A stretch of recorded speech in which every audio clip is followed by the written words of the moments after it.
The southern shore, as it is locally known, is the easternmost coastline of the island of Newfoundland.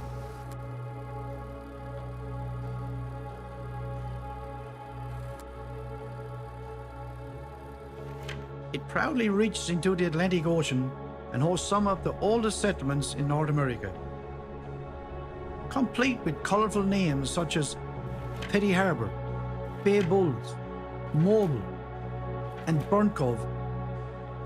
Over 150 kilometres long, it is both bucolic and desolate. Hills that plunge into the forest valleys carved by salmon rivers sit against the rocky and windswept barrens, punctuated by fishing villages. A dramatic coastline complete with a long and textured history.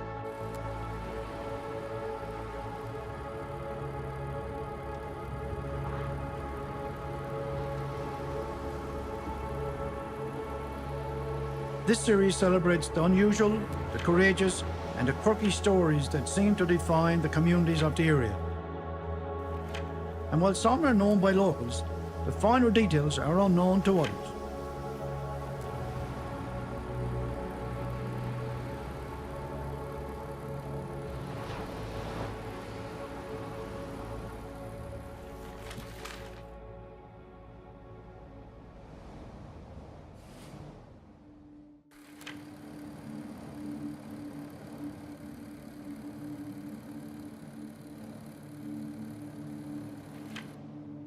Sir George Calvert might sound familiar to most Newfoundlanders.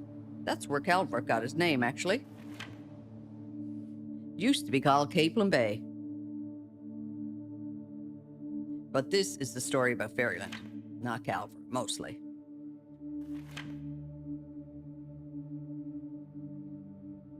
Calvert was this fella who was tangled up in the aristocracy of King James I of England in the early 1600s.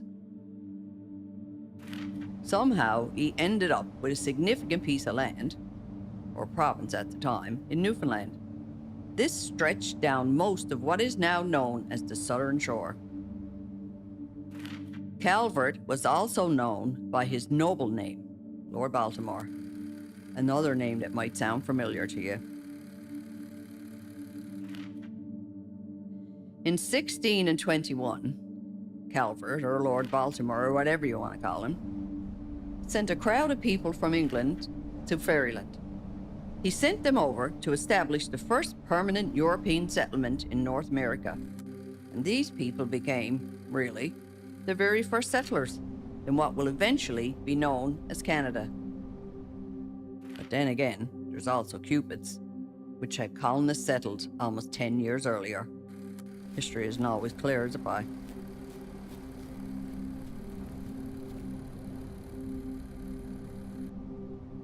By 1627, there was a lot of money put into developing Newfoundland as a colony, and around 100 people living in the colony of Avalon, or Ferryland. At this point, with things going well, Baltimore decided to visit the settlement, with another slew of people in tow, including his family.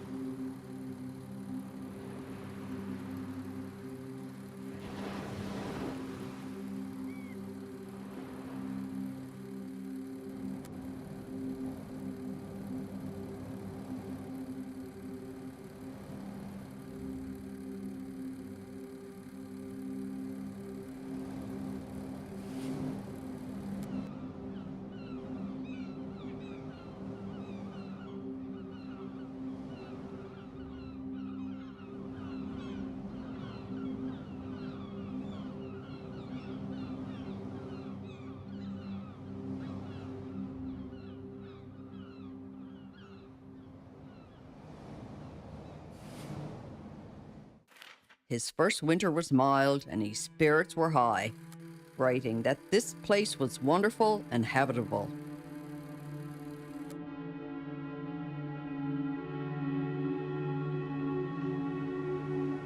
But after a more typical winter, Baltimore writes King Charles I and says he had suffered much in this woeful country, where with one intolerable winter we were almost undone. It is not to be expressed with my pen what we have endured.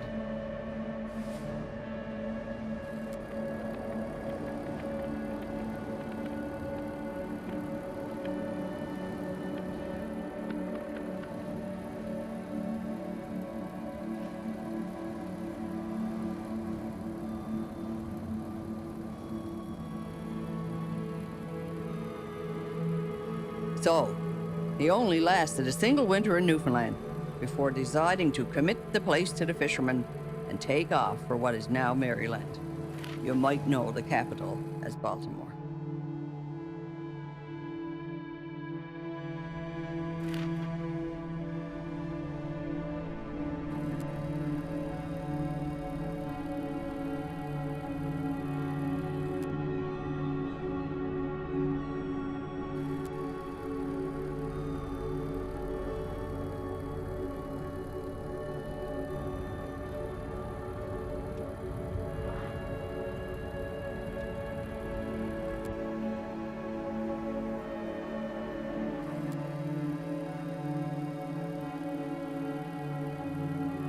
About Newfoundland, Baltimore told the king that from the middest of October to the middest of May, there is a sad face of winter upon all this land, both sea and land so frozen for the greatest part of the time that they are not penetrable.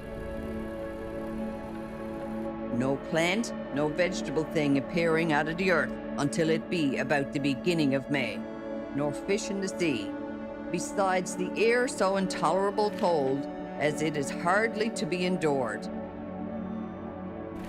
My house hath been a hospital all this winter.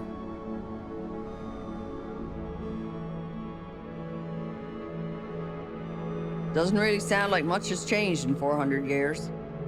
So when you hear somebody call the winter we're having a Lord Baltimore winter, it's referring to his first mild winter, where he believed this to be a miraculously nice spot to settle, only to be brought to the edge of death by the next winter.